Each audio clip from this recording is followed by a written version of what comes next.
Hello, everyone, and welcome back to another episode of TXR, episode number 125 to be exact. The place to be on Sunday nights to listen to great discussions on all things Xbox and everything going on in the gaming world.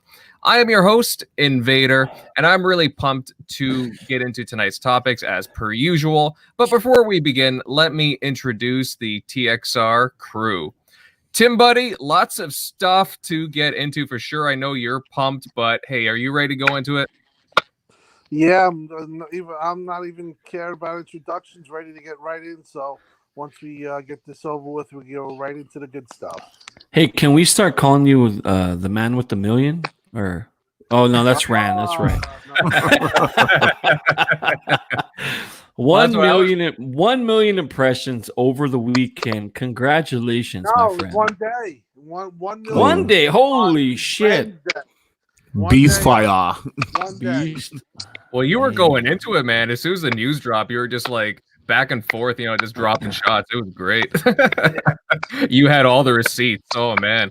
Yes, it was a lot of fun, but it was pent up, but we'll all get into it. All right. Yeah, we'll definitely get into that soon. Of course, Jeremy, buddy, how's things over in Montana? Good, man. It's quiet over here like always, but everything's good. Mm-hmm. Went for a nice little hike today in the Lewis and Clark expedition, but it was nice. Mm-hmm. I would say to try and social distance yourself, but since in Montana, it's kind of redundant. So, well, I don't know the population where you are, but yeah, over here it's not. There's few and far between. So either way, you're social distancing. Well, the population by city alone is like 200,000. So. Oh wow! So you live in a large city. Yeah, that's not including the greater area. So yeah, pretty decent. But let's move right on here. Shock, man, ready to dive into tonight's big topics? Yep, ready to get it started. All these specs. Yeah, the specs. Pecs or specs? Specs or pecs. People want to see the pecs. All right, moving along here. Centurion, bro, how you been the past week, bro? Oh, it's actually been pretty good down here. Mellow, just chilling at home, hitting that backlog, playing too many games. Nice. But yeah, it's Sunday, man. It's time to talk games, talk about those specs, and for the next couple hours, kind of shut down and forget about what's going on in the crazy world. Yeah. Agreed. And of course, we got Megatron here. Hey, bud, how you doing? Hanging in there. Nice. It's got to be nice for you, Centurion. I'm still trying to find toilet paper in my neighborhood. So, are you really? Yeah, man. Those shelves are barren. But I have no idea about the TP situation. I will be truthful. I saw this coming, so I kind of got myself a small supply and. I didn't go crazy though. I'm not like down at Costco buying 4 30 packs. No, it's only me and my wife, but I definitely got enough to feel comfortable. And when I start running low, then I'll start going to try to find it a lot more. Yeah, Twitter does a good job of getting you the news right away. So once I heard like people were buying up all the toilet paper, I went in there real quick and made sure I got a couple of huge packages for the family just to last us, a month or two. So yeah. See, if I come across any Megatron, I'll hit you up. I'll freaking mail it to you. Listen, that's like currency right now. So how you want to work this out. No, dude. See, that's the only thing, man. I think it's. You guys saw the photo that I put on Twitter of that dude sitting in a parking lot selling toilet paper, like price gouging. Did you check eBay? He can get busted. People were selling one sheet for $5. like $1. $1 a piece. People were buying it. What a joke. Okay, so that He was guy buying one tiny sheet of paper. Just so to put some clarification behind that photo, it was zoomed in. He's actually sitting in the parking lot of a strip club in a very rough neighborhood. Oh my God. Wow. Yikes. Well, guys, after the show, we'll meet later in the back alley. We'll get the stuff sorted. We go in there, they're freaking, instead of sliding dollars, they're sliding sheets of toilet paper onto the stage.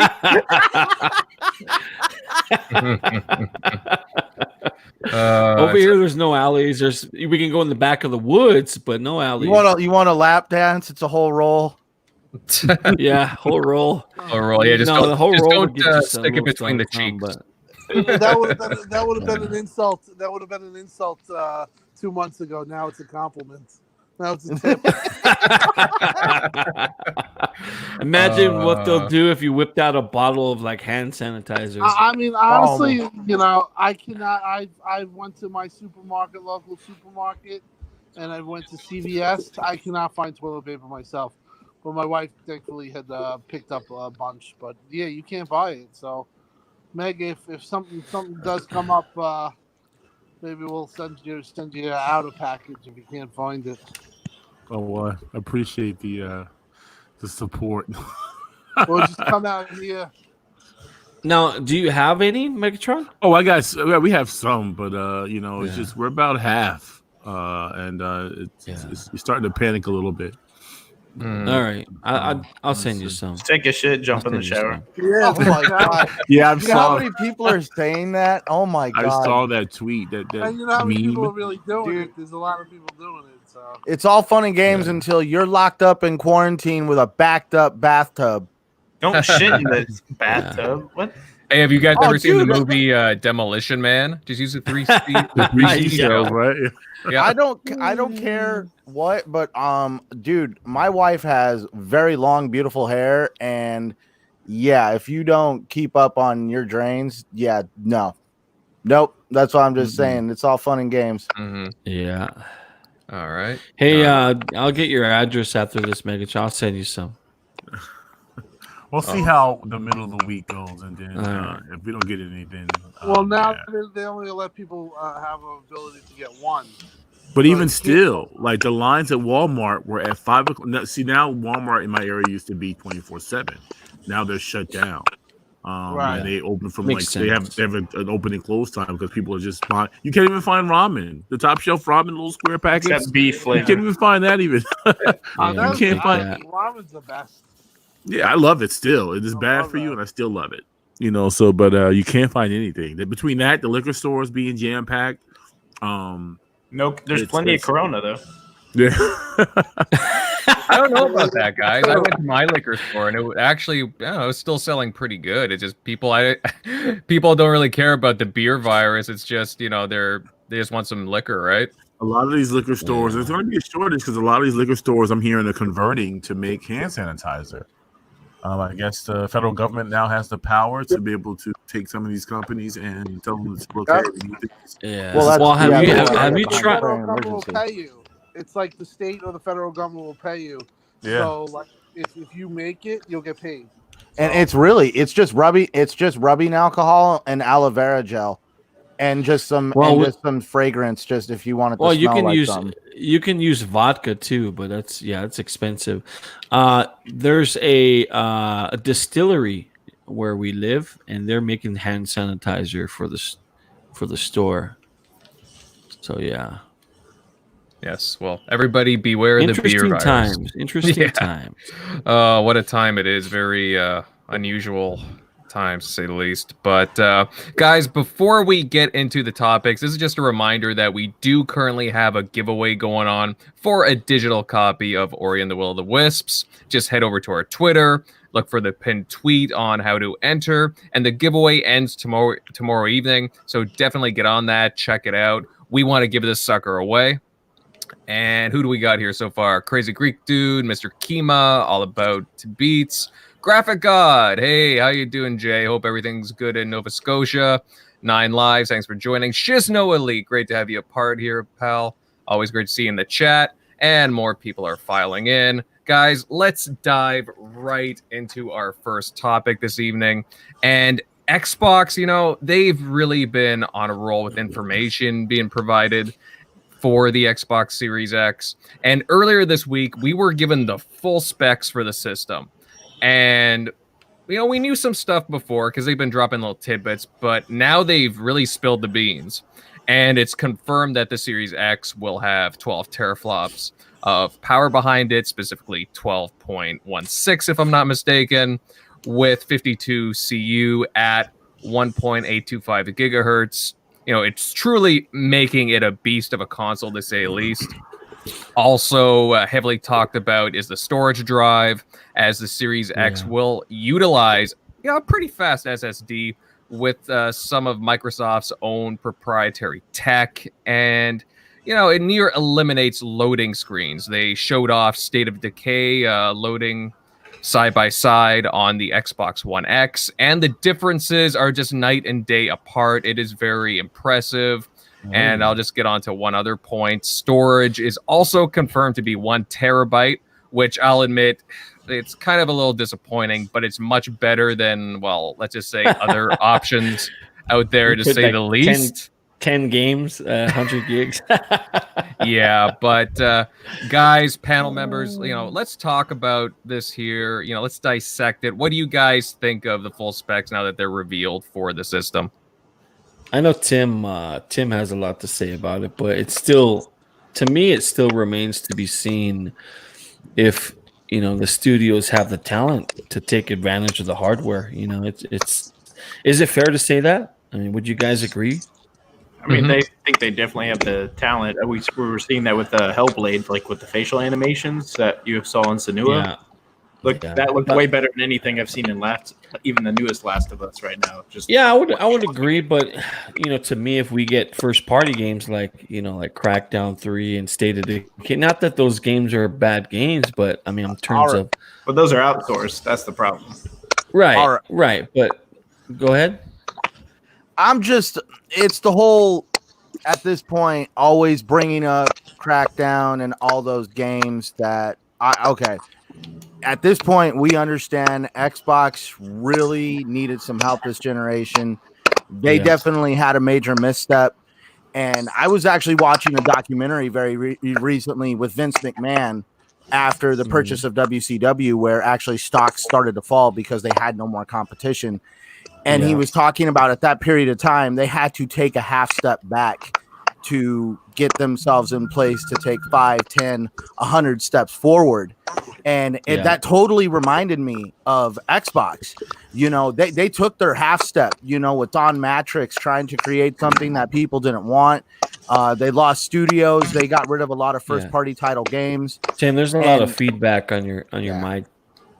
Yeah. And anyways, I feel like Microsoft is putting themselves into a position to definitely advance themselves back into a much more positive position. Are they going to come out the gate swinging? Yes. Are they going to be able to probably beat PlayStation? No, because we're talking about over potentially 100 million established PlayStation users, and they all probably have digital libraries, a vast majority of them. Yeah. And what Microsoft has to do is definitely get them to want to come over and also participate in the Xbox ecosystem. And Xbox knows to do this, they have to create games on the caliber of the stories that Sony is creating. Yeah. But look at Sony's first party games and what they're able to do. And, Horizon Zero Dawn, for example, and obviously there's God of War. And you take a look at their first, and I think Xbox still has a lot of catching up to do in terms of the quality of both graphic fidelity in their games, and also just in terms. Oh, they have a lot of catching up to do. They are behind an entire generation, right? If you want to really think about it, like Xbox, the entire Xbox One generation, there was a lot. Like basically, I want to say 2016 is when things started getting on track with the S being put out. 2017, you had the X, and they've been buying studios since then. So they've been trying to get themselves on that proper track. It's definitely going to take time, but definitely. I want to say they're about a good portion of a generation behind.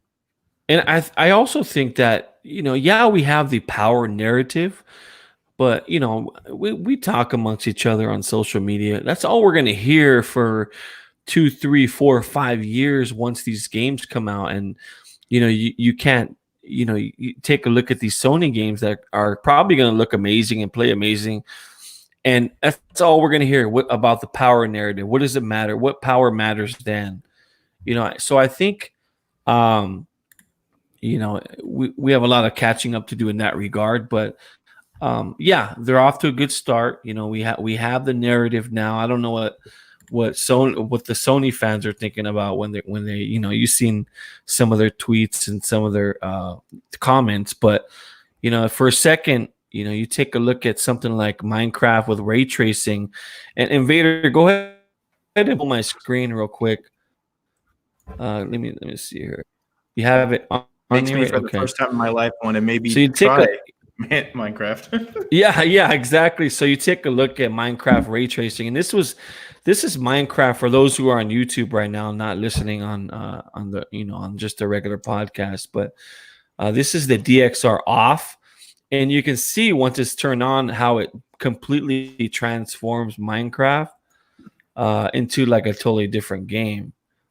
And I don't know if you guys can see on your end the 90-day difference on my screen. Yeah, that looks great. It looks great, right? So that's off, and you know, obviously no shadows, no lighting effects.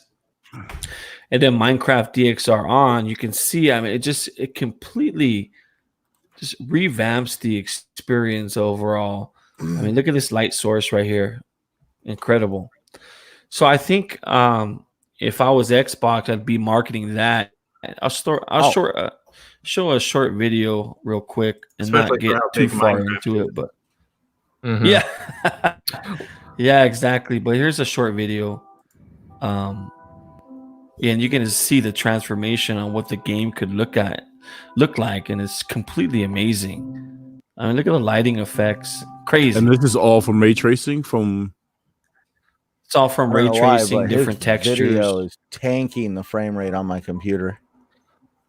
Yeah, but it shows like the before and after. Well, you get the gist of it anyways. Yeah. So let me just. All right, go ahead and. I mean, look at that. That's that just bad boy off. That's just Well, that's yeah. unbelievable. And that's just using ray tracing. And the funny part is, a lot of people are wanting to go on this idea that ray tracing actually tanks the GPU, and it does.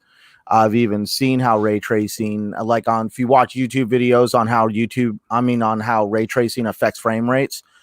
And I'm hoping Tim Dog can actually back me up on this, but I read an article that Phil Spencer stated that they actually have some in-house proprietary techniques that they are using on shading and ray tracing that actually do not hinder frame rate.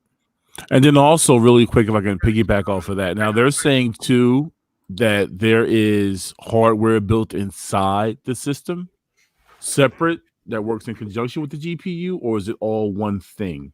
Because I'm not a tech guy, so I'm letting you guys run with this, but I'm really trying to understand.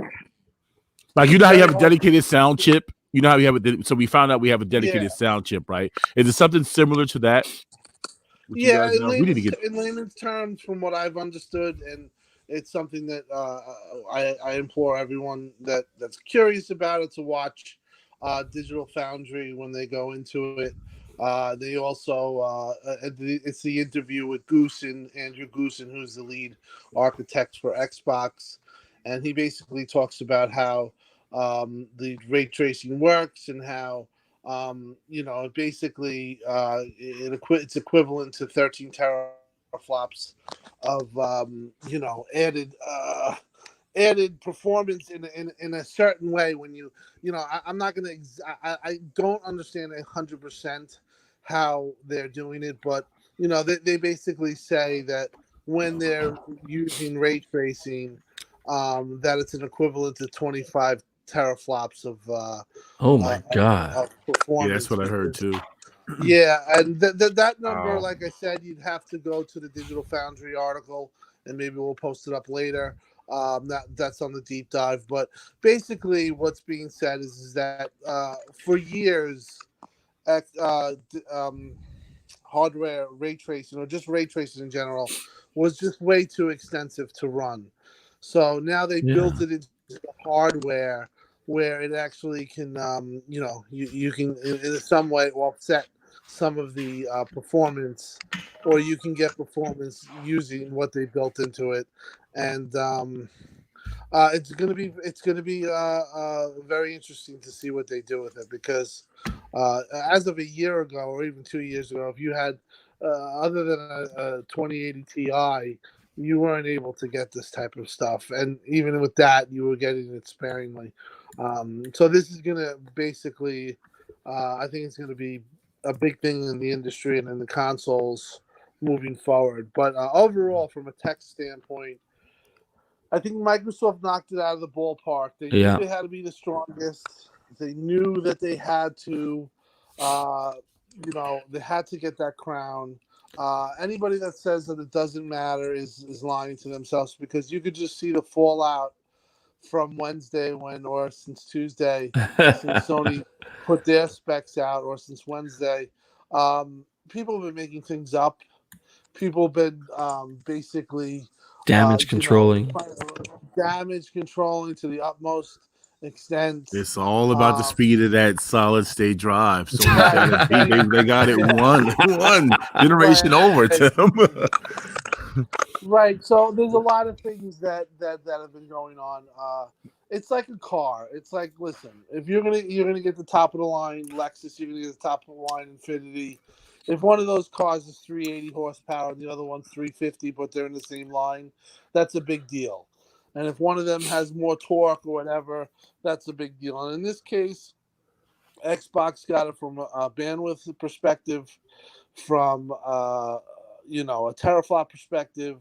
Their CPU, you can go, without hyper-threading, you can go up to 3.8. With SMT on, it's 3.6. That's still a point faster than Sony's. They needed to do this. If Xbox was in the position of even saying that they overclocked their GPU to get to 12, or doing some of the things that Sony's trying to pull, it would be a real bad thing for Xbox. I mean, Sony's getting hit hard right now, but if this was the role reversed, you're talking about the generation over day one. Now, I really believe Xbox has gotten themselves on some firm footing, and as Jeremy alluded to, they absolutely have to prove themselves with the 15 plus studios, maybe more in the future. Well, so it's 16. Was that a rumor, or was it? Let's say 16. Apparently, there was a misspoken number there, from what I'm hearing. Right. But I think that 16 will be a number. I do think they'll add a couple more studios, maybe not now, maybe down the road. But I think that they got themselves in a position where they can compete here and possibly take some MPDs and possibly, get themselves back where they were in the 360, even close to it, because this generation, as we all know, was a really hard generation on them. And even though they sold 50 million and they're doing great, obviously, with revenue with the great Game Pass, they could do something really special this next generation. And I'm really happy with what they put out there. I mean, now I'm to 1 to 10, it's a 10. I'm looking forward to that price point too when it drops. I truly believe that this Series X is going to be on par, equal to what Sony's going to be doing in terms of price point. So if they can make an impact as far as that goes, I think they're in good shape. And I got Lockhart. And what's Lockhart? How is that going to enter it? Listen, I personally think it's going to be $499. I think Sony will probably come in at $449. And then you have Lockhart, which, if it's $300 in this day and age, that might be the most popular console. You know what I mean? It has a real good price point. Performance wise, we're going to see about it, and we're going to see what type of specs it's going to be out. But the story that Microsoft is pushing is still not completely told, and they've been bold with this. They put Sony on their back foot. There's no doubt about it. Sony, even though they're getting 15 million or 50 million of likes on a logo, or they're getting 100 million views, sure, they're the most popular, but you know what? A lot of people noticed this week when the consoles came out that Xbox was more powerful. And the metrics prove that too. You looked at, there was a lot of dislikes on the Sony's presentation. Listen, they're putting out a pretty good console. I think it's a nice console. I like that it's different, but I just think Microsoft had to do what they did, and they went big, they went bold, and man, they knocked it out of the ballpark. I mean, aside from maybe a couple of issues I might have with the SSD being small, you possibly can get away with it because you can put all your games on the externals and then fast transfer them over when you want to play them. You probably have 10 games that you have. You keep 10 games ready to play. But listen, if we're all being honest, they knocked it out of the ballpark. And if the shoe was on the other foot, guys. We'll never hear the fucking end of it. It won't happen. It would be 2013 all over. So when people say Xbox had to do this, the fact is they had to do this. They had to get some type of outcome like this because, quite frankly, Sony did such a great job last generation of hitting all marketing points from when it was power to then transitioning to variety to then transitioning to a AAA exclusive towards the end. They kept riding a momentum and they did everything right. And that's how you sell as many consoles as you do. And they built themselves up to a point where, they're even with all of this, they're still probably going to sell out Xbox, or they're the favorite by far. But in the end, Microsoft had to do this, and they did it. Now, obviously, we were wondering what that slot would be at the back of the Xbox when we first saw some images of it. We were kind of dissecting that, and it turned out to be a proprietary storage for a type of memory card that they have in development with Seagate, and you can install at the back there 1 terabyte to put all your games. I'm hoping for obviously some more room. A couple more terabytes would be nice, and also there's the option for an external HD as well, so some nice options there. But yeah, I kind of share Tim's sentiment. Like, it would have been nice if we had like a little more storage because it's gonna fill up fast. That hard drive inside the Xbox it's going to fill up really, really quickly. But it's interesting that they're going back to memory cards, though. I mean, I know they're more advanced, but really interesting. Can I ask you something? Go ahead. Before we got off the subject, has anybody seen any of the other stuff on the machine learning potential for the Series X? Yes, I have. It's very big. Okay. That right there, I thought, has anybody else seen it other than Tim Dog and myself? I have not. I've seen a little of it. What I understood was not too much, but it seems so they came out with it around the same time as the DirectX ray tracing. It's actually gone under the radar as Direct ML for direct machine learning. And it's basically giving a low resolution image to an artificial intelligence, and the artificial intelligence upscales it, and they say that they have seen like it upscales it very nice, and it takes a huge load off of the system by doing it. However, it's crazy. It basically they're saying that you can create like 4K images without creating much load on the system. You could, sorry not to interrupt, but to answer your point, supposedly, and don't quote me on this. This is a rough understanding.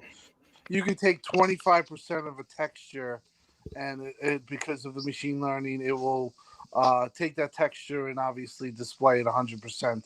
So when people say, well, what does that mean? Let's say you're writing code and you're only having to pass 25% of the texture. What does that do? It saves you on performance. So these are the type of things that they're building in with the power. I mean, remember when Phil said Moore's Law is slowing, and Randy Pitchford, that asshole, was like, what does this mean? This is bullshit. What he was talking about was the fact that, teraflops and power are great and all, but they're coming up with these techniques such as VRS and machine learning and what Centurion was talking about.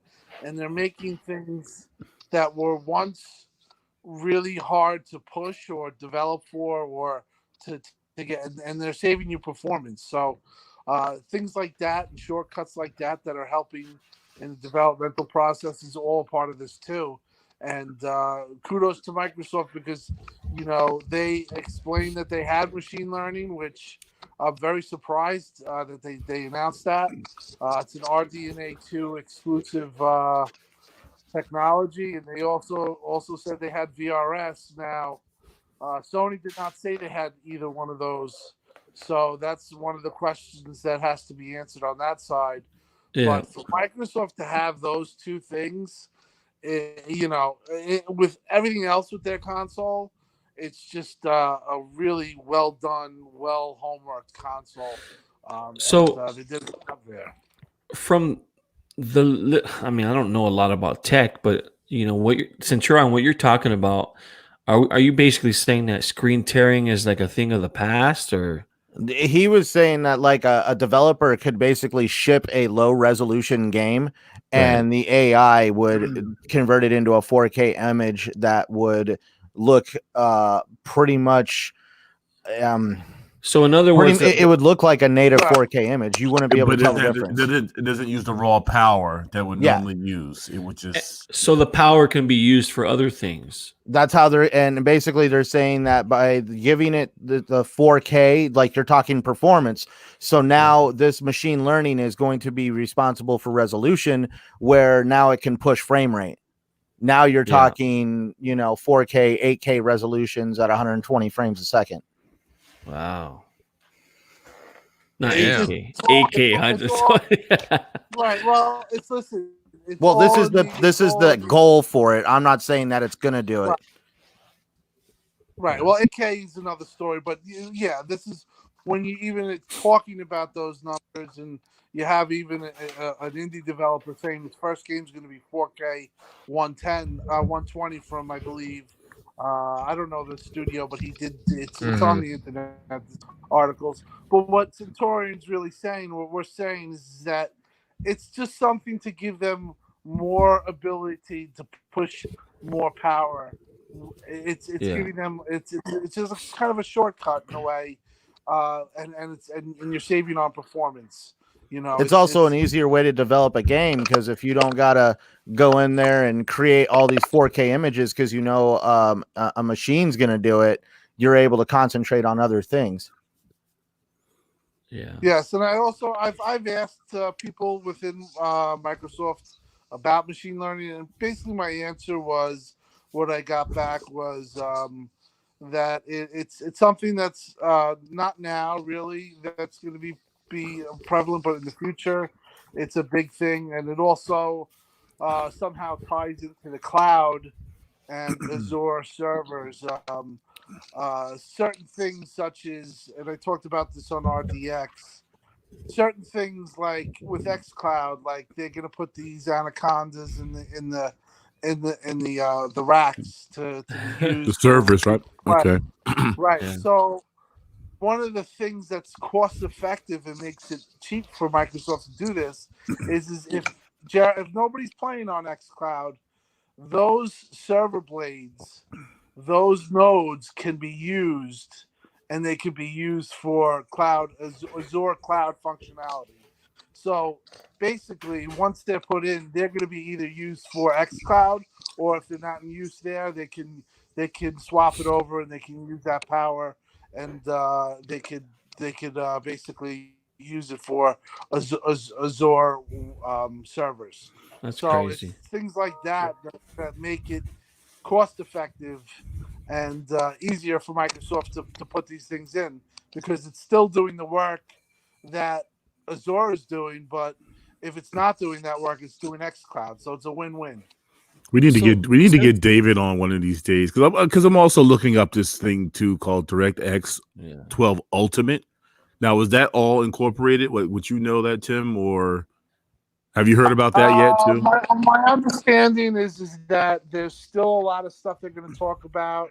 DirectX 12 Ultimate is I don't know that much, but there's a guy we were retweeting him. He was talking about BP Pack and a lot of the things with the SSD. He couldn't really go into it, but his name is I believe Stenard, and he works directly under Goosen, and he was talking about some of that stuff and how it's really high level stuff, very hard for.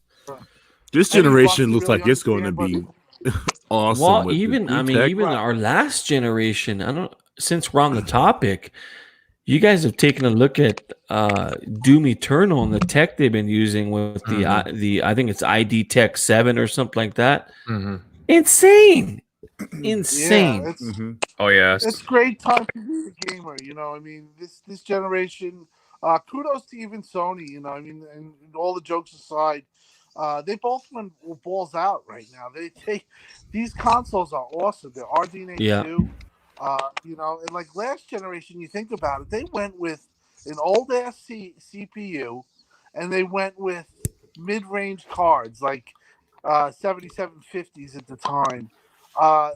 What they're going around this time is they're going top of the line cards like an RTX 2080 for Xbox comparable, and like a 2070, let's say, for PS5, which is still all awesome. But last generation, they weren't even close to the tech that's being pushed. So really, it's a great thing that both Sony and Microsoft have done here. I think that we're in for a generation, just like you said, Jeremy, at the end of the generation with ID7 engine and all the technology and all the ingenuity going on. Like this generation, by the end of it, we might be actually getting photorealistic games where, you look at it and you say that looks like that's the time is for a gamer when you hit the in my opinion, when you hit the top of the echelon, is when you can't decide if it's real or not. Like I think if it looks real, so real that you can't tell, then you know that games are at its pinnacle. In my opinion, that gets me excited, man. I want to see what this translates to when it comes to Halo Infinite. Of course, there's some in-house stuff and what they're going to show with this tech, and then also third party. One of the hottest third parties that are coming out, CD Projekt Red's Cyberpunk 2077. So I think we're gonna be in for a treat. And I think it's important I'm a console fan. I play primarily on console. Yeah, I play on PC. But, you can go out and buy a piece of amazing technology for a fraction of what you're going to be paying for a PC, high-end PC. Because it's essentially what it is. RTX is just not to interrupt, but go on. It's an RTX is fucking $700, right? Yeah, just for the card. So now they're going to bring that into homes. I mean, I think consoles are back on the up and up. In my opinion, what both Sony and Xbox has created here. You can do more obviously with a PC, but in terms of if you're just going to be gaming, why not own a console now? Mm-hmm. I know, absolutely. Did you guys happen to see there's also been details about the new controller, and while it's very similar to the Xbox Ones, which is a good thing, don't get me wrong, I really like the Xbox One controller. The controller now is slightly smaller and it has little tactile bumps on the triggers, which is kind of interesting. You get the grip better and it's kind of rounded a bit more from the looks of it. Also the D-pad design, it's a little like we've gotten looks of it before, but it definitely seems more reminiscent of, I would say. I'm sorry.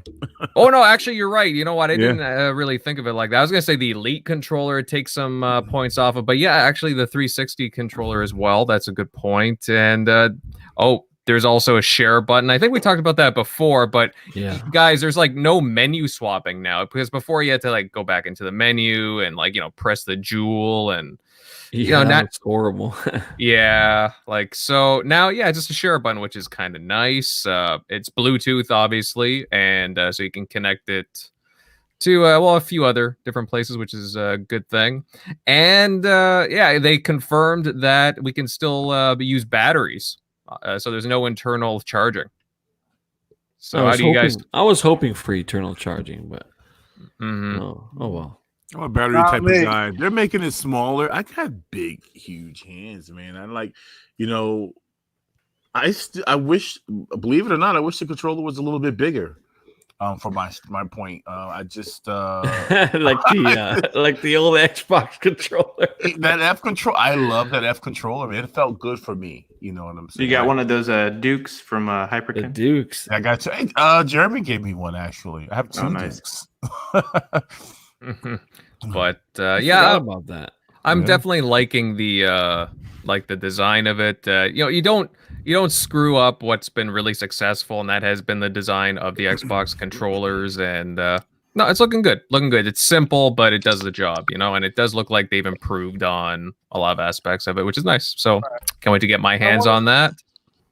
One of the great things too is the cross-generational support, where if you have an Elite 2, day one, you could put that thing right up to the Xbox Series X, and you're in, or your legacy controllers. So, for me, I like the design, and I like the idea of the batteries for one reason. I find myself with the DS4 when I've used it, or the DS3, that when you have to hook it up and you got to find the cord and you got to do that. That's annoying to me. Whereas I know that I have batteries around somewhere, even if I have to swap it for the TV remote, which I don't watch.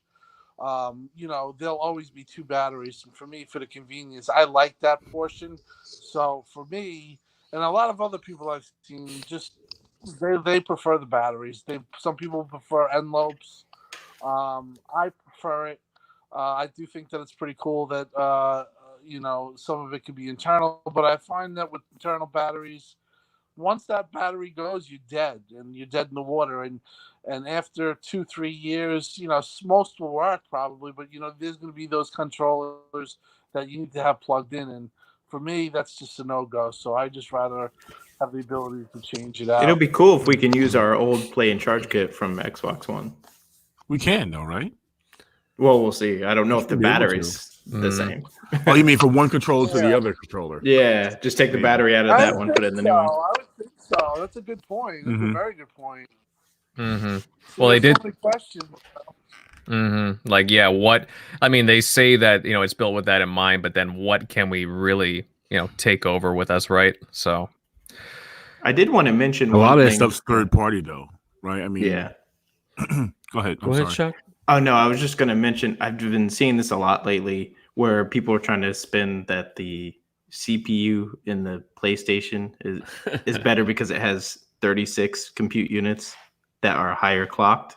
Yeah, having like 56. I'm like, no, this is the same thing with the memory. They're like, oh well, there's only 10 gigs dedicated to memory for the RAM. And they didn't. Sony didn't say how many were allocated for games or what have you. But I'm like, it's at a higher bandwidth. It's going to eliminate a lot of the advantages that SSD is going to bring on. RAM SSD is not faster than the RAM. That's not even close, especially the ones that are currently in this one. What did you guys think of that presentation with Cerny? I mean, I watched. I mean, it was informative, but boring as hell. Like, I don't know. I think Sony should have done a better job of informing. Listen, he was, and it was a deep dive, but there's still general questions that haven't been answered. Mm-hmm. Do you have VRS? Do you have machine learning? Certain things like are all these games available on launch? Is your boosting of PlayStation 4 games, does that just apply to dynamic frame rates and dynamic resolution, unlock frame rates and devolution? Are you actually doing what Xbox is and enhancing the game, adding HDR or improving the resolution because you're going in? There are many questions. And I felt that it was just too dry and just too technical, and also not showing the box off, I felt like was a mistake, because I'm sure that their box is probably really cool. But even with that, Tim, they could have showed with that all their specs. Like, you know, we got Hellblade when they showed us the X Series X. They could have showed us a demo or something and what that was those specs would translate into, so we can get excited. I mean, for the people that don't understand all that spec talk. Sony's great at hype and marketing. Yeah. I don't know what they're thinking right now. I think that they're a little bit on their back foot because Microsoft's kind of shot early with like you said, the Hellblade, and then the Game Awards, and then the console, and then Phil goes on the blog and he says it's 12 teraflops. Yeah, I think Tim's onto something. They don't want to. What they don't want to do is make it seem like they're following in footsteps of Xbox. Right. They want to see like they're doing their own thing, which is fine. Yeah, but and I just think they're just a little. They got to reevaluate right now, and I do think that they're in a wait location because they want to see what Microsoft priced is, because they probably have their own pricing that they thought they were going to have, and according to the Bloomberg report, the bill of materials was right up 450. It was supposed to be around 400. If that's true, that's a big deal because that means the $399 console ain't not happening. If the bill of materials are truly 450, you're not gonna sell this at $399. Why? Because there's a couple of reasons. They are the most popular, but selling a console like that at $399, you're gonna sell, but now you're gonna take a $60 hit, and people will say, well, your software and services will make up for it. I would say that that's true in a case, but when you're talking about a large amount of money lost on each console, they're better off losing, say, $10 or $15 than as paired to $70. I think, Tim, when it comes to the Xbox, I think they need to be very aggressive with the price. Even I would go as far as saying lose money on the consoles and make it up on. Yeah, make it up on the back end. I've heard $499 is the goal, and I've heard that it's possible that they might lose money on that. Yeah. But $499 is the goal. I was one of the people that told you that Xbox is going to be more powerful, and I was laughed at, and people told me Jason Schreier saying this, and this guy, you don't know anything. But the fact of the matter is I knew since 2018 that Xbox, or that they were planning to be more stronger than PS5. Jason also said Microsoft was way behind Sony, but it seems that's not the case. He's taking a hit to his credibility because of one thing. He does not like Microsoft, and Microsoft knows that Jason doesn't like him. They don't like them, and obviously they're not going to talk to Jason because they know how much he dislikes the company. No, with some of these guys, their biasness can ruin a career. You think about it. I mean, I don't know. Jason's very good at what he does. It's just, I don't get it. He has a real problem with Microsoft. He says, anybody who is pushing for a big company or a multi-billion-dollar corporation, is silly and stupid. But the fact of the matter is that he acted like a complete fanboy when this whole thing went down. And, he's quoting Sony developers, and he's crying about how Xbox is going to get the more powerful, narrative. And he acted like a complete warrior fanboy. So, obviously he kind of should maybe adhere to some of the things that he says. But overall, back to my point, though, I said that Xbox was going to be more powerful, and I stood by it. And it was, even up to the last day, it was pretty crazy, but I stood confident, and I'm confident that they're going to be $499. Now, what Sony's going to be, I don't know, but I'm confident Xbox is going to be $499. Mm-hmm. But it seems like Sony's a little bit behind here with the PlayStation 5.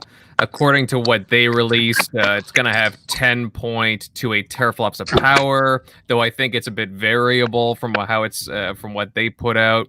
It comes with 16 gigabytes of memory, and a lot of people are pushing this supposedly really fast SSD that they're offering, but it only has a storage of 825 gigs, which is kind of an odd number, to be honest with you guys. Like, I don't know where they came up with that one, but I thought Xbox was underwhelming with 1 terabyte. And then I look at this, you can push up the speed all you want, but still the storage for the games alone, that's pretty bad, in my opinion. But and I'm wondering on the price on the, everybody's like, oh my God, they're doing proprietary. It's the same thing as the Vita. No, it's not, because Vita didn't come with any memory. Right. And plus, is going to be only certain certified brands that probably can't have any type of cooling unit or heatsink. And since they're a higher end of a or a NVMe slot, it's probably going to cost more. So I think the proprietary cost might end up being close to equal, possibly, since it's a lower end one that Microsoft is using. It's a good and point, they're gonna, Shock. Yeah. mm-hmm.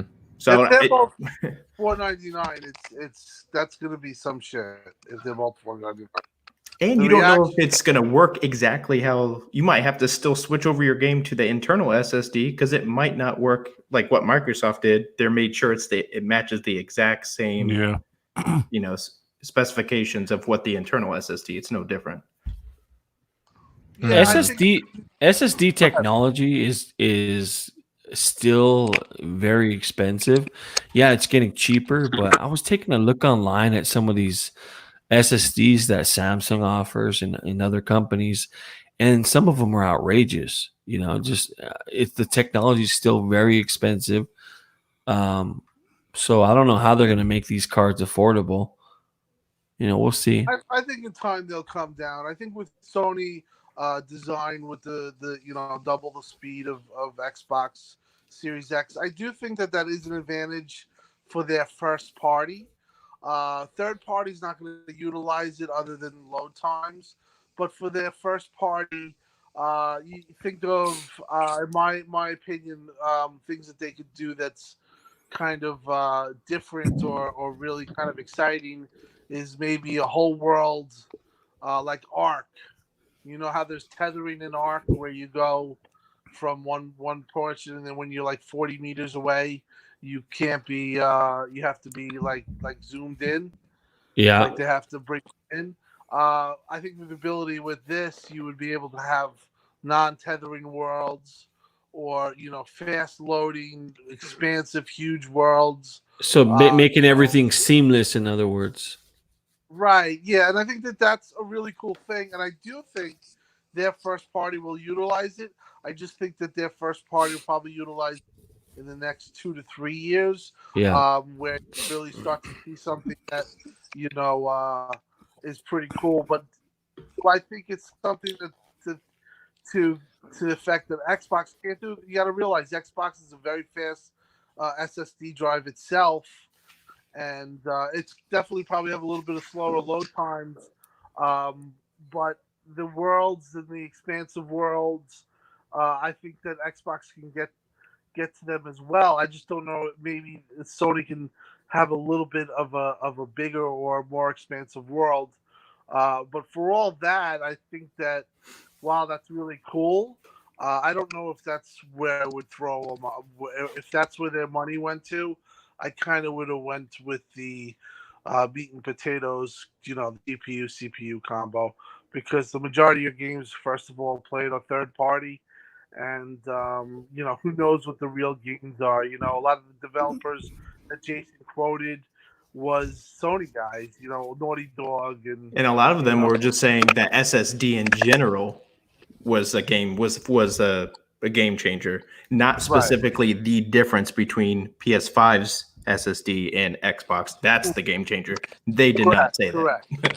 Well, apparently Digital Foundry shut a lot of those people down because it was real funny to read a lot of those comments, man. Oh, definitely. I want to know the price. I want to know what the external that little card's going to cost. I'm curious. I wonder for me, I think anything above 100. It could easily be.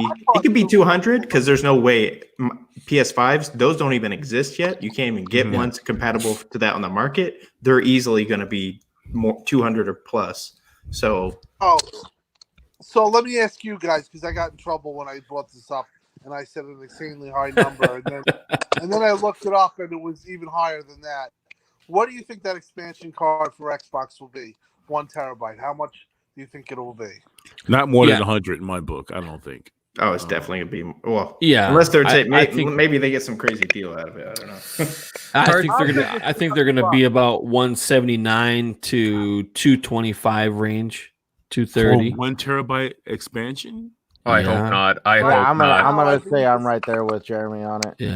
Yeah, that sounds right. Probably like maybe 150 for 1 terabyte if they can get some of that cost down. Then if they have a 2 terabyte, maybe like a little over 200. No, I think they're going to be getting. Go ahead. Who are they working with? Who are they working with again? See, I'm pretty sure they're really working on a deal with them and buying these by the bulk. And for that, I would say no more than 100. That's my guess. I mean, I'm looking at external drives now, and they're around 130, 140. 1 terabyte doesn't cost that much. But yeah, you have to look at that speed of like a NVMe. Yeah, which are still there's that tech stuff I have no idea about. So. Looks like a little microchip card. Yeah, if you look at them on like Amazon, they're like 2 terabytes, $400 right now, or 300. Yeah, hey, look up 12 terabyte, 10 to 12 terabyte. It's over $1,000. Yeah, easily over $1,000. Now, is that the thing? Is this card going to be more expensive than one? Like, could we buy it if it's available? Like, or that's another question I have: is there an expansive limit on the NVMe? Is it only one? Because it looked like they only had 1 terabyte ones.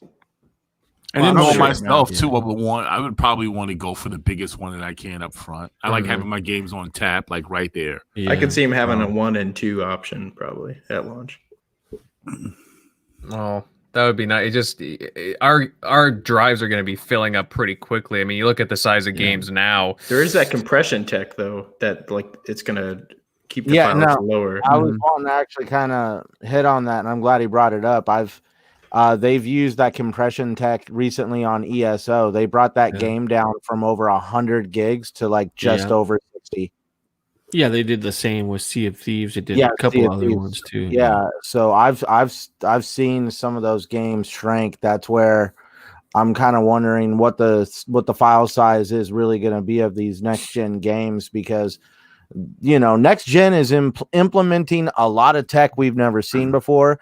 That is why all these hardware developers, have been saying that there is stuff going on with both consoles that is not yet being used on PC. What's this guy's name really quick in the chat? HTK 360. He's saying 150. That's his price, and the Dinero Primero is saying 150 to 200. Oh, that's also someone I saw on Twitter. I forget their name, but they seem pretty experienced with the SSD. That when you compare a lot of some of the top SSD, even if it's the fastest one, it might be fast at getting like a bunch of information all at once, but not like incremental, like small pieces of information, like going back and forth. Then it gets beat out by smaller cards or not as fast cards sometimes. So just because there's the fastest, it doesn't mean it's going to be able to do everything faster. Plus, you have the larger pool of memory that's at a faster band or larger bandwidth. Right. Go ahead. No, I think it's going to be. I think it's going to be $200 with the 12 pack of toilet paper. Is what I'm thinking. Now there's some incentive. First adopters get the hand sanitizer too. So there you go. On a side note, you've seen GameStop. They consider themselves a necessity, an essential. Yeah, but what they're doing now of the backlash over it. They closed their store, but then now I just received the email saying they're now doing curbside, people bringing games out to people. I read an article that the governor of Pennsylvania or whatever it was took their business license from them just so they would shut their stores down. Yeah, dude, my Best Buy is doing the same thing as of I think Sunday. They're doing curbside. I was just there Saturday. picking up 2 Ori Collector's Edition. Yeah, well, my province in Ontario here doing like a news event, they got called out because all the stores were open. They had long lineups in Toronto and everywhere else because of Animal Crossing and Doom, right, over the past like a few days ago. And they got called out because of, it's like, why, you guys are saying that you're essential and all this. And it's just like, guy, like do the right thing, just like close. It's just so weird. I think they just did it for the Doom and Animal Crossing release because it's a big release for those, those 2 titles. I think now that they're over that, they took, they obviously did what they had to do. I heard their conference call, and one of the store managers literally asked them, so when are we going to start putting people over profits? And then their response was like, well, this isn't a perfect world. So, wow. I did not hear about that. That's pretty bad. Yeah, I read an article. I haven't heard about. I haven't. You can heard listen the audio, to the call on. I think it's that YouTuber. He does all that. Camelot. Yeah, Camelot. He listened to it and stopped there. He's like, "Dude, you're gonna get fired. Don't say that." Oh man, I don't. It's kind of funny how I'm just. It's the situation with GameStop. All right, it's tragic. There's people that work at GameStop that I honestly really like. They'll go unnamed, but they're awesome members of this community as well. But definitely, when it comes to GameStop, I don't see how anybody expects a company that is literally a second away from filing bankruptcy to literally literally claw, fight tooth and nail to keep those doors open, because in my opinion, it might not be a popular opinion. I'm sorry if it offends anybody, but I feel GameStop knows if they shut those doors, chances of opening them back up are pretty slim. Right. 100%. You think Mr. Yeah, Reggie had a little something to do with that? I hope not. I don't think so. No. He's pushing Animal Crossing through the back door. Like, I got you on this. I think Centurion's 100% correct. They're on the cusp of bankruptcy, and they're trying to use every inch they have, just to keep those doors open. Yeah. They have a lot of employees, a lot of places of business. I think they still have well over 2,000 locations in the U.S. Maybe it's less than that now. I think it's maybe 1,700, but that's still a lot of doors and a lot of employees. So, and definitely, and that's the whole problem with this whole situation in general is you're going to see a lot of these companies shut their doors and not open them back up, and GameStop being one of them. And definitely, that's where I'm just saying, freaking, I don't know how to explain it, but I expected this out of GameStop. I'll at least say it like that. I expected this out of GameStop.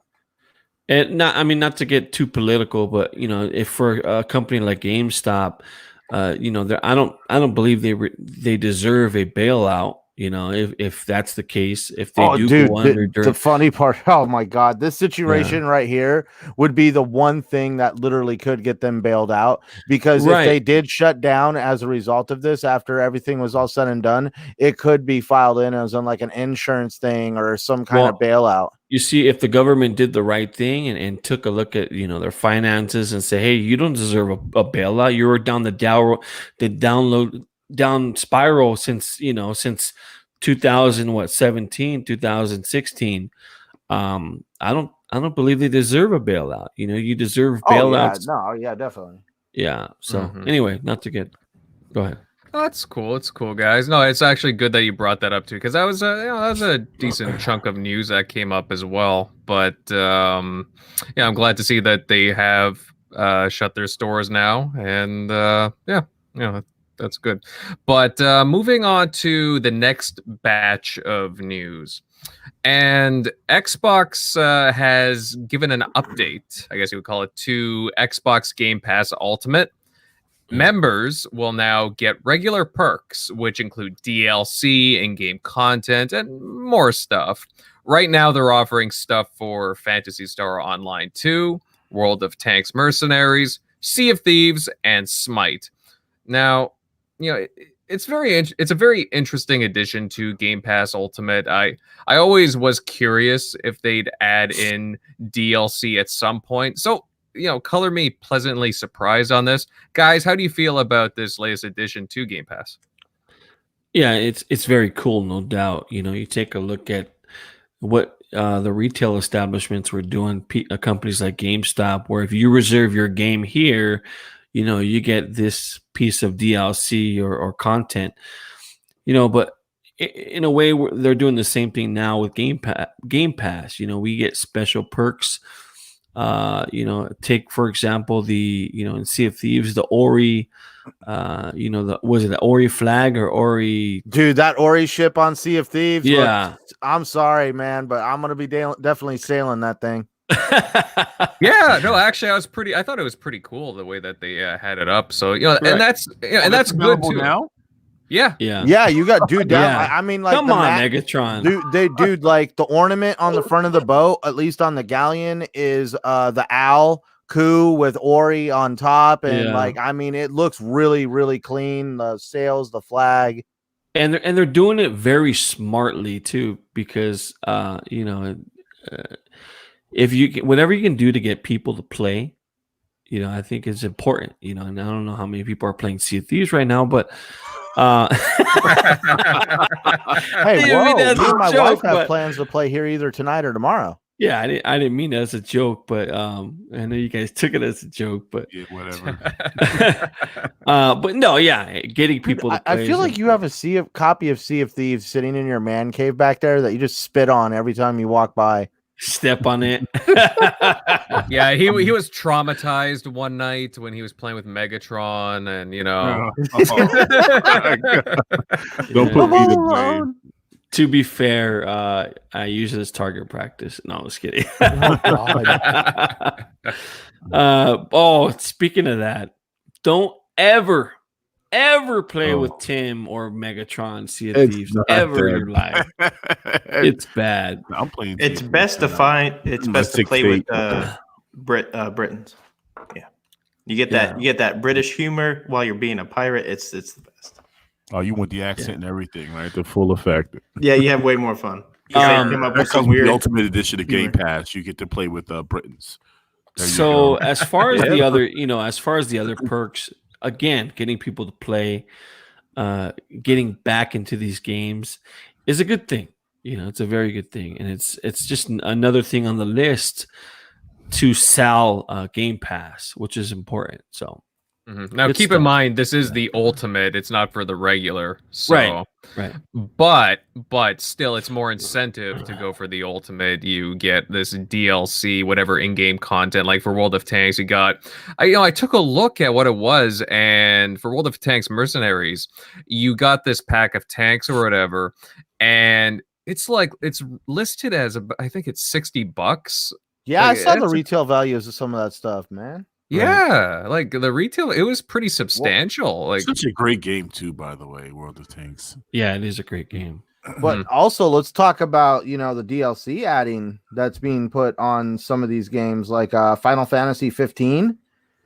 It gives you Final Fantasy in the Royale Edition if you have Game Pass Ultimate, which is all the DLC. It's all the DLC. Yeah, I mean, and that game was already massive to begin with, and now all of a sudden you got all this DLC. So wow, I mean, like, dude, I have the game, but I'm actually missing one of the DLCs, and I'm actually wanting to play the DLC with my Game Pass Ultimate. Now, when you download every single piece of DLC on Final, you're going upwards in like 180 gigabytes of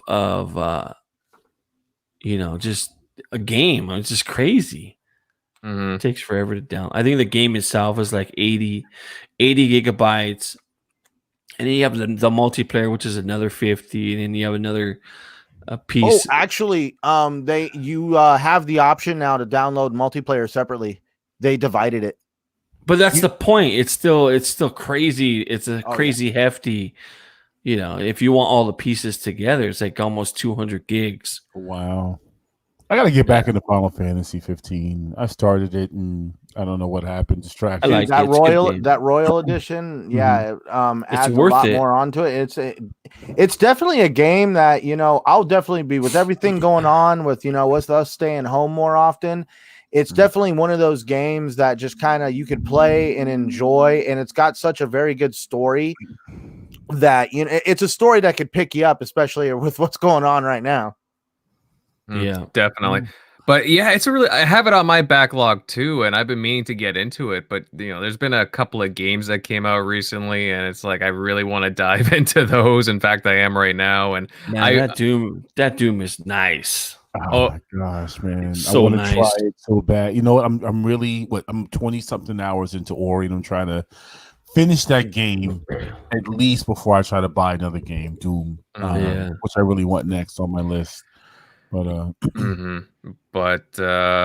yeah, no, I'll talk about that later. But no, it's I'm enjoying it thoroughly right now, and but yeah, no, Game Pass Ultimate though, the with the perks, definitely some really nice additions there, and I'm excited to see what else they have to follow up with this, because really this came out of nowhere, and it's nice that they're able to just do this like just out of nowhere. Bam, here's perks, no charge, just adding to the Ultimate. That's fantastic. So I'm glad to see they're doing a lot of more pro consumer things, and I'm really happy to see that. Now, wait a minute. We got to tackle one very important question, Invader. Does this devalue DLC?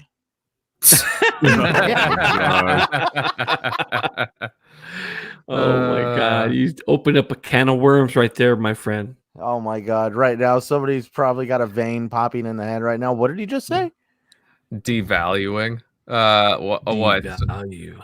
Well, most of us know it doesn't, but it puts a great value when it comes to Game Pass. No, I know. I'm only I'm right being now, a sarcastic little. Yeah, I got it. But especially what's going on now, and people are literally losing their jobs. And that goes to a couple of close friends of mine that I know personally, and they're relying heavily on Game Pass because their income out of nowhere is not what it was. So Game Pass has definitely stepped it up. Well, it means a lot to them for what they're going through right now, and I mean, as far as I hate when people say that, like, if you can't afford a $60 game, then you shouldn't be playing video games. Dude, at all. honestly, if I was some of these companies and I knew a lot of these people, Italy, Spain, here in the United States, all over the world, we got people indoors right now, not really going anywhere, doing anything. They could take advantage of this and put some games and Game Pass, and also just to kind of people are indoors, give them something to do. Take advantage of that. Did you see what Pornhub is doing for Italy? Oh God, yeah, I saw that. Oh, dude. So I guess the porn industry is the only way. Well, people are at home. Let's help them. Hey, wait. It's better than making babies at this time. Come on, you guys. Oh my God.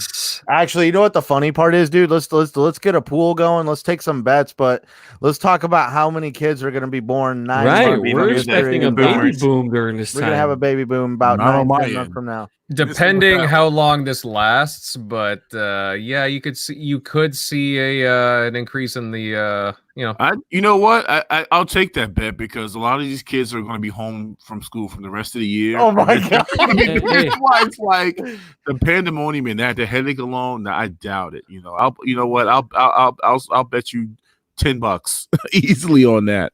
That'll be. Go ahead. You know what? They're gonna be known as the Corona generation. Corona. It's already being called the C virus. It's already being called the C virus. So will this be the C generation? Generation C?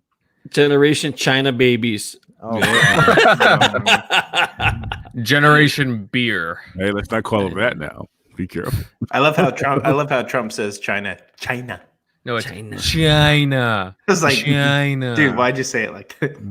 All we need is Arnold right next to him trying to say California.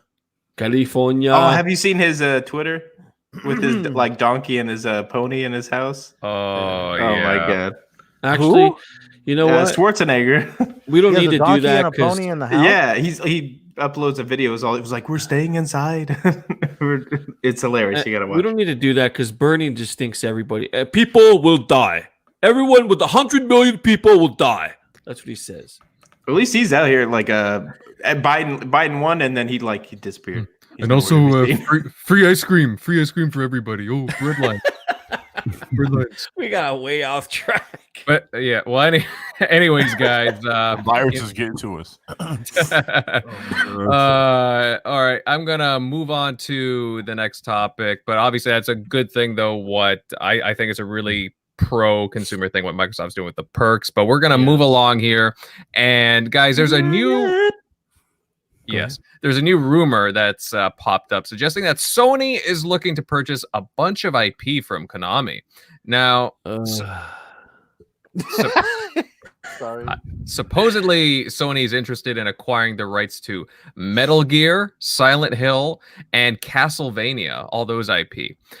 Supposedly Konami are interested in a sale, and Kojima's studio, Kojima Productions, would be brought aboard to help PlayStation and Sony revive both Metal Gear and the Silent Hill franchises.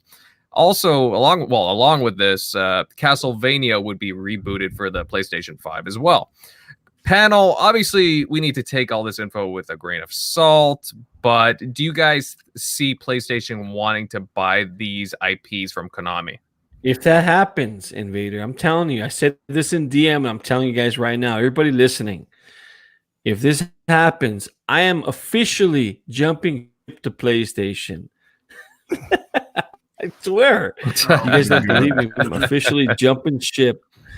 I'm moving over to PlayStation if this happens. Who they get to make these games? I'm curious to keep that, to keep Silent Hill, to keep, Castlevania. So, well, apparently, there's a lot of talks about Kojima Productions being involved with Silent Hill and maybe Metal Gear, which honestly, guys, it would make a lot of sense because a few weeks ago we spoke about a similar rumor about Kojima working on something, well, possibly Silent Hill related, because he was seen like he was definitely teasing something, and it wasn't like it was definitely Silent Hill related. Like it was just too obvious at that point, the stuff that he was shown there, but it would make a lot of sense to bring Kojima on, though, if that was the case. And I mean, we're talking about Invader. We're talking about three of my favorite franchises. Silent Hill being one. Say what you want about Resident Evil, but I think there's no other genre or game. I'm sorry, that has revolutionized the horror, the horror genre in terms of storytelling and just overall scares that Silent Hill has. Music was excellent. And Metal Gear storytelling and it's a great game, great characters, great boss battles, great bosses.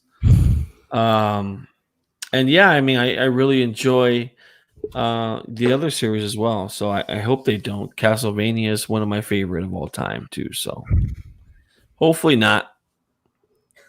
Mm-hmm. Well, what gives us a little more credence to me too is that obviously we've seen PlayStation, Sony be proactive in the recent months. They bought Insomniac, which is no slouch of a studio because they've made some really awesome games. Obviously, Spider-Man recently, and they're not afraid to spend some money. So Konami, they haven't put out a console game in forever. When was the last one? Metal Gear Solid 5, I think, The Phantom Pain. I can't. No. Metal Gear Survive, if I'm not mistaken. Metal Gear Survive, the spinoff. But otherwise, they haven't really done much. I mean, correct me if I'm wrong in the chat, but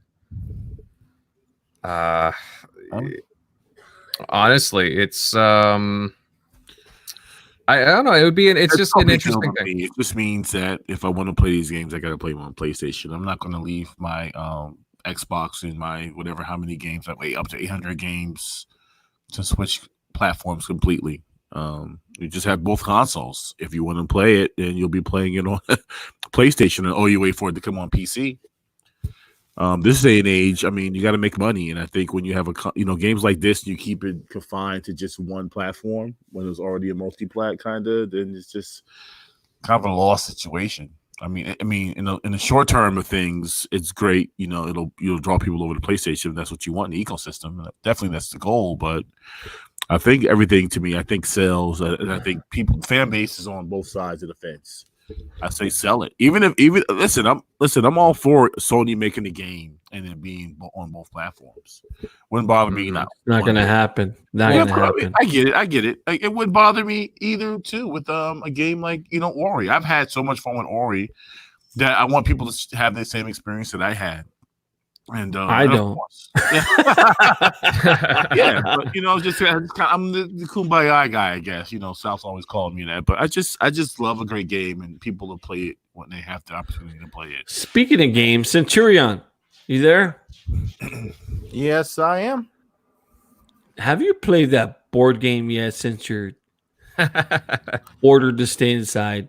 No, regretfully, I have not. With everything going on, we've been staying inside, but we've been actually doing some things to the house we've been catching up on. That's the best way to go, but I mean, okay, that's all. I'm sorry. I'm actually wanting to. We actually keep talking about it. That game's crazy to get into. It's like way over. It's crazy. You heard it here, folks. It's crazy. Right. That game is crazy. See, I will at least say we are at least still working. Me and my wife, we actually do leave the home. We go to work all day. We come home, but we don't go anywhere outside of work. We try to stay as far away from people as possible as we, at our jobs. That's great. It's great you get to work. There's not too many people can say the same thing. So, no, I know. It's different out here in Arizona, at least. Yeah, definitely. But I think there could be something here though with Sony possibly in talks with Konami. Konami's not really doing much with their IP. They do have a lot of interesting old IP, and with Microsoft gearing up buying all these studios, there's a few other companies picking up studios, Google, Amazon. It makes sense for Sony to pick up as well. So we'll see what happens in the coming months, guys. And we'll keep an eye on this rumor for sure. But very, very interesting to say the least. And next, and to what's probably our last topic of the evening, guys, as we were mentioning earlier, Doom Eternal and Animal Crossing are both out. Animal Crossing New Horizons, that is. I picked up Doom Eternal a few days ago, and I'm definitely grinding my way through that in some areas. Did anybody on the panel pick up these games? Yeah, I picked them both up. Great games. So Doom Eternal, I mean, we're talking the ultimate level design and action and just fluidity of the game. Gameplay is excellent. I mean, I've never played a game like it in terms of just...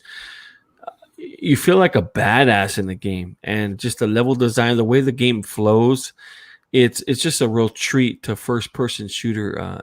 People who play first-person shooters. I would say the level designs are almost set up like they're multiplayer packs. So the levels are separated. You'd go into a room, you'd jump on some platforms and stuff like that, and then you enter a room and it's blocked off and you have to kill the enemies inside the room. But it's the way that the levels are laid out and how intricate they are, where you can jump off poles, and it's just the fluidity of the game is absolutely amazing. I know you got that too, Invader, when you played. Just the way the game flows is just a sight to behold. And graphics are amazing. The ID Tech 7 is just, I don't know how they do it. You place. Go ahead. I'll be honest with you. I'm not a huge fan of the poles. I'm not a stripper, so. No, but it's just, I know why they're there. Just to as far as the gameplay goes.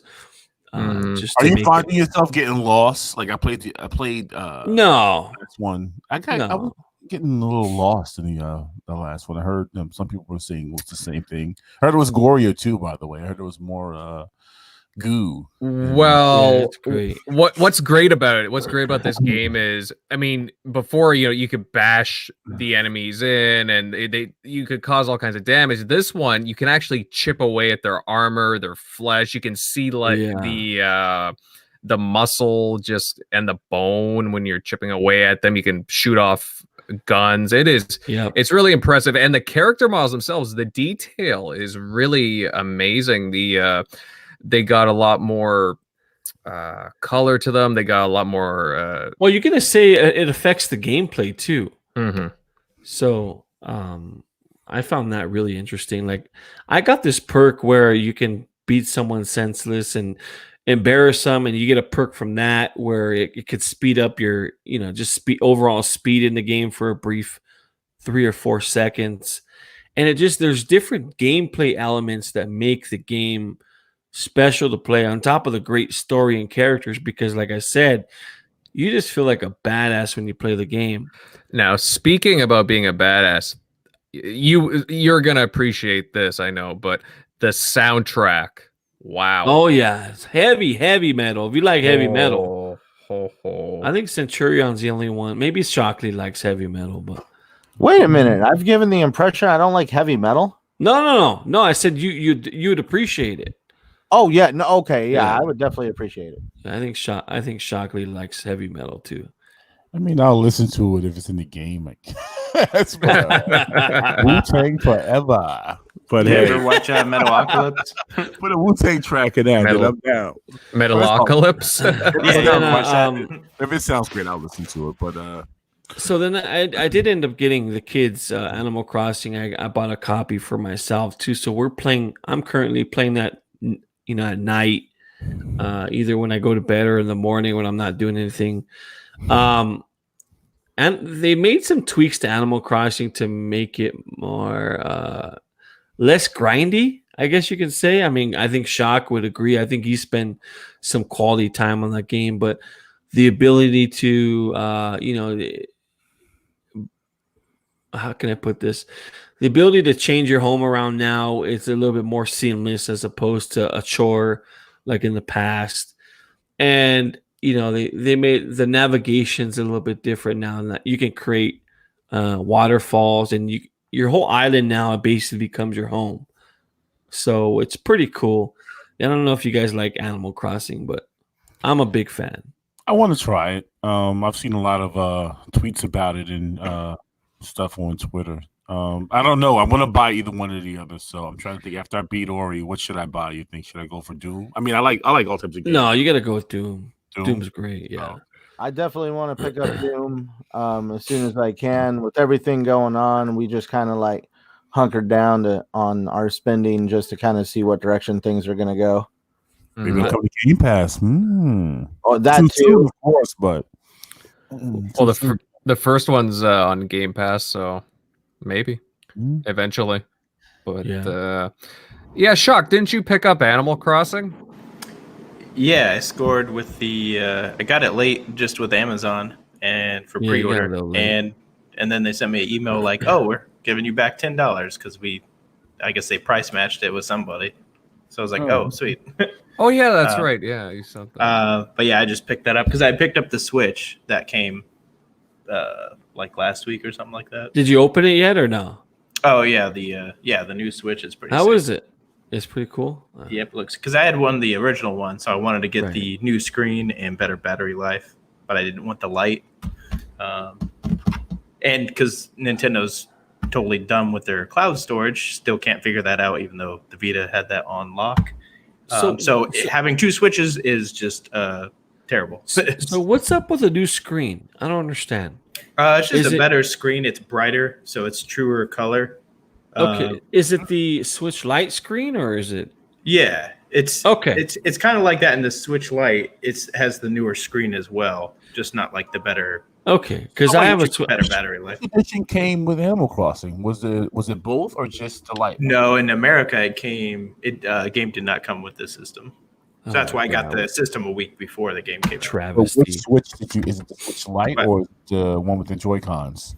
That came with the Animal Crossing. Yeah, it came with the Animal Crossing dock and the limited edition like colors. Yeah, that's actually really sharp. I remember commenting on that a few months ago when they announced it. It's pretty nice looking. But yeah, I've been playing it at night, but like everybody's asleep in the game, so it's like, well, shit. It's kind of like when playing on the back in the day on the GameCube, you had to like change the time. I got this bad boy too. You guys could see the yeah. color. Nice. I have the white one of that. That's the one. It has my little phone clip on there, but Nice pickup. Originally, I didn't think I'd like that color, but it's pretty sharp. It's a nice color. Mm-hmm. Maybe the Animal Crossing will come with coronavirus DLC. Everyone's coughing in the game, the fish. Everything. Oh my god! Well, technically, you can't go from island to island with the multiplayer, right? And then you gotta get this guy on Amazon too. He's little cake. What is KK? Right? It's that KK. Yeah, it is KK. DJ KK or whatever. DJ KK or something like that. Yeah. But cute, Jeremy. Cute. It is cute. He's chilling out right here on my candy jar. Yeah. Nice. But yeah, no, I mean, that was a pretty busy day, you know, both Animal Crossing and people don't realize how big Animal Crossing is. It's just there's a big dedicated fan base to Animal Crossing. Yeah, Animal Crossing's huge. Yeah, I'm surprised those Switches are sold out. You can't get them. Yeah. Mm-hmm. But I mean, they did a good job with the game though. I mean, it's basically the same iteration of the other games, but you could do a little bit more of these ones. There's a different way to access and get stuff now, and you know, it's funny. You have a phone now, and you get these Nook Miles, and you can buy stuff with them. All right, cool. So Animal Crossing or Viva Pinata, which one would you pick? I'd go with Animal Crossing for sure. I don't know. Animal Crossing. Viva Pinata does have a lot of good points to it, but I mean, they're both different types of games, though. That's the thing. Animal Crossing is really chill, really relax. Like, if you like fishing, and decorating, go with Animal Crossing. If you like setting up a garden and I was all stressed out playing Viva Pinata. Yeah, that's the thing. Freaking, I was like, ugh. That's what I was gonna say, because there's always something new being introduced to your garden, right? Something comes up, and then you have to work around that. Yeah, but I used to use that so much as an insult back in the when Gears of War first dropped back in my 20, I think it was 2021. I used to talk. Oh my god, the shit I said. So whenever someone would complain and bitch at me, they'd be like, well, that's, and I said some other stuff with it that maybe we should go play Viva Pinata. This game is not for you, and that's a polite version of what I said. But I don't know. Viva Pinata was a lot harder than. Shock has yet to play a game with us, but I feel like we just got a glimpse into what would happen if he did play with us. Yeah, is he gonna just go totally off the wall like Dr. Jekyll and Mr. Hyde toxic? Oh, Shock's a big shit talker. I can tell already. We'd probably regret it. Yeah. Oh man, but yeah, guys, definitely. So far, I'm really enjoying my time with Doom Eternal. I have some nitpicks of my own, but otherwise, thoroughly enjoying, especially now, because we need some good distractions. And I'm glad to hear about the responses from Animal Crossing as well, because I know that there's a dedicated community to that game. But yeah, guys, I think on that note, that about does it for tonight's show. And hey, guys, really excellent episode tonight. And as always, a massive thank you to those of you who joined in tonight, everybody in the chat, Mr. Kima, who do we got here? Dinero Primero, Graphic God, J Bud, thanks for joining. Michael Monkey, thank you. Thanks for joining, Monkey. Froggy T Wright, 9 Lives, HTK, Fastback, all the guys from NLG, thank you very much for joining. Post Up, lots of good guys in the chat tonight. We really appreciate you spending time here. And before leaving, guys, definitely share this show out. Let everybody know who we are. Get the TXR name out there. And drop a comment below after the show is done. And also, don't forget to participate in our Ori and the Will of the Wisps giveaway on Twitter.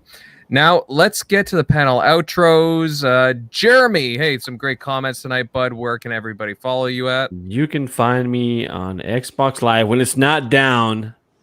You can find me at Downer Space J. I think the system just was too overloaded with the whole, everybody staying home. And, that was last week, right? It's been a couple No, it times. actually it went down twice this week at least. Yeah, a couple of days ago it was. One time last weekend it was in power outage. I know for a fact. Actually, it's kind of funny. It wasn't even really down. It was just showing I kind of got scared. Everybody and their I turned my Xbox on, and it's like there's 2 people online.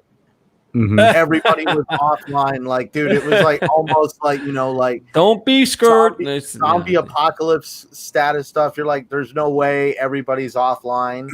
But yeah, for some reason, it was just showing everybody offline. I put out a party invite for a friend, and he was able to join me. So it's just been acting really weird. Yeah. Mm-hmm. Definitely. All right. Next up, Shock. Hey, good stuff tonight, bro. Where can fans follow you? Yeah, you can follow me on Twitter at ShockNero and Easy Shock on Xbox Live. But yeah, thanks for stepping by. You sounded good tonight, Shock. The mic sounds really clear. Yeah. Something's different tonight, but you sounded great, bud. Oh, thanks. Same. Awesome. All right. Yeah, Megatron. Hey, bud. You stayed with us throughout the show. Maybe you're. I noticed, like, I know you're not feeling all that great right now, but yeah, no, good I'm shit afraid tonight. to say that I'm feeling under the weather this day and age, but I've been having these coughing fits, and it makes me nervous as hell, and so. But yeah, you're gonna have to show all the symptoms first, buddy. You can't just. Yeah. Well, I know, but still, just everybody's on edge, man. You can't, like I said, you can't even go to any stores. Everything's like curbside. Even the grocery stores, I think now we're going to start doing some of that too as well, at least in this area. So, but like, yeah, I'm on Twitter. You can hit me up, Megatron1975 _1975, and hit me up on Xbox Live, man. We can play some State of Decay 2, which is a great game on Game Pass. We just finished that up, the Juggernaut DLC and expansion, and then yeah, hit me up. Don't be shy, and you can talk about anything, man. Don't be scared. Yep, keep it gaming. Mm-hmm, definitely. And all right, Centurion. Hey, man, good show as always. Where can everybody find you? You can always find me right here kicking it with you guys every Sunday. I also do Saltiest Gaming Podcast on Thursdays and Shop Podcast on Saturdays. You can also always find me on Twitter, YouTube, and Xbox Live at Centurion1307. And it's actually been a really fun show tonight, man. Like, sorry if I've been kind of like interrupting people and just blah, blah, blah. No, you only interrupted once. That's it. No, just you need to do it more. What'd you say? I need to do it more? Yeah, you need to interrupt more. Yeah, I don't like yelling over everybody. God, I remember being raised as a kid. If you interrupted somebody, you were punished. So now you're just like, oh, wait, my turn. Yeah, but it's a podcast, so you're allowed to do it. Different rules here, buddy. Right. Yeah, talking is good in podcasts, so don't worry about it. Dude, let's just say, not to be all mushy, but it's awesome to podcast with you guys every Sunday. Like, this is right now something that, it is fun to actually sit down for a few hours, talk about games, other things, get insight on this whole situation from other people all around the country, and just kind of almost support each other and help each other forget, if just for a few hours, kind of what's all going on. Yeah. Most definitely. Yeah, that's for sure. And and guys, of course, I'm Invader, and you guys can follow me on Twitter at Invader_1986. Of course, I'm on YouTube, Invader Gaming. And yeah, guys, it was a fantastic show. Again, thank you to everybody that came out. We look forward to seeing you all next Sunday, and keep safe. All right. So have a good night, fellas. Be safe. Later.